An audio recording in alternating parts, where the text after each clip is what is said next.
Sedimentary facies, transgressions and regressions. Facies, no, I did not misspell this. It's not facies or facies, it's facies. A facies is a unit of rock with characteristics that correspond to a particular environment.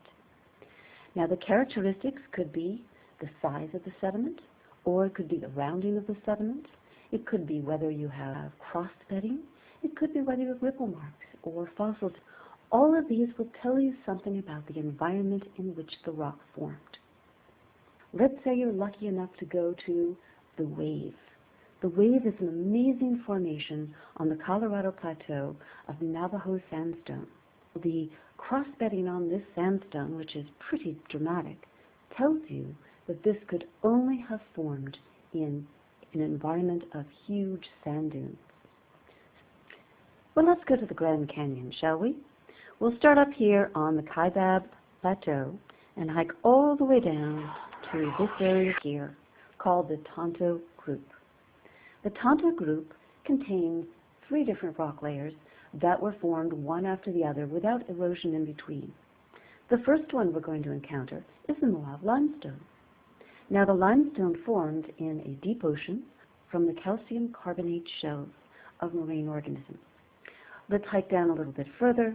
We will encounter the Bright Angel Shale. Shale, as you know, is formed from mud, and this mud came off of a continent. So it must be a lot closer to a continent than that limestone was. Going even further, we encounter the Tapete sandstone. This sandstone will have evidence, little trilobite fossils, that it was formed at the beach. We've got 3 different rock layers forming in 3 different environments: the limestone, the shale, and the sandstone. So we have now determined that the limestone, Bright Angel Shale, and the Tapete sandstone formed at these environments. Does that mean we're done? Of course not. There's a lot more of this left, because there's a problem here. We find that the deep sea sediments, the limestone was formed at the top, on top of shale, on top of sandstone. Well, how did that form?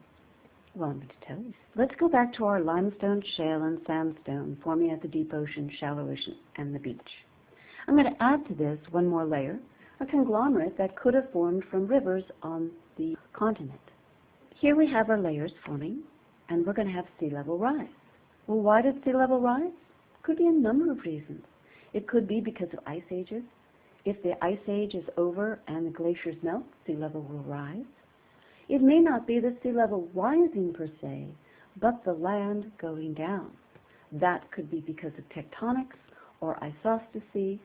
It doesn't really matter for our purposes here what caused sea level to rise, but sea level does tend to rise and fall over time.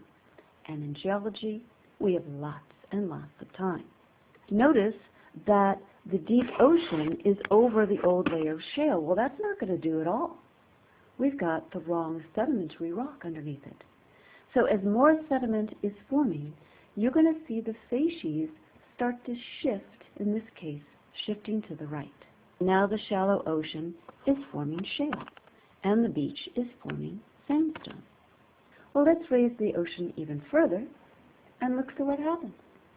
The facies have shifted over even more. In some places, you have sandstone and shale and limestone, one on top of the other. One on top of the other. Doesn't that sound familiar? Indeed. That's what happened at the Grand Canyon. We have Moab limestone on top of Bright Angel Shale on top of sandstone. Mystery solved.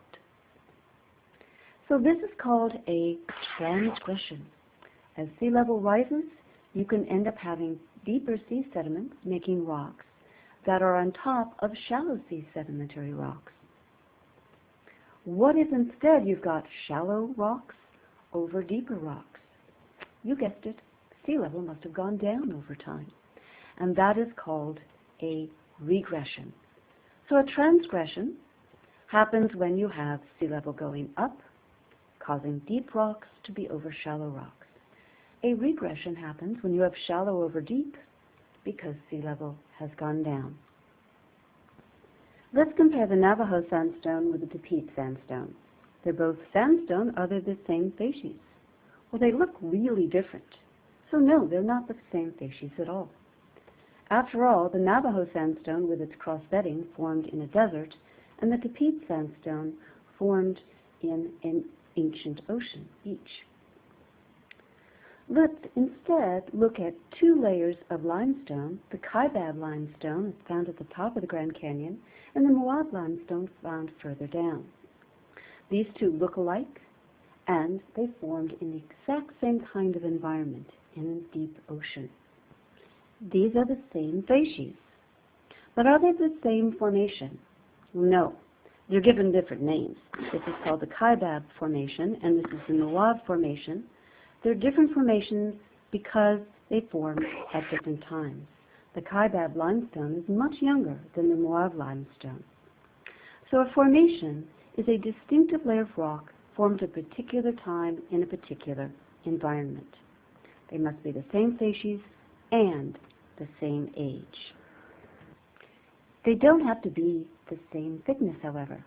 You can find the Kaibab limestone on the top of the Grand Canyon, or a thinner layer of Kaibab limestone at the bottom of the Hurricane Fault. They are, however, the same formation, they're distinctive, and they were formed at the same time in the same environment.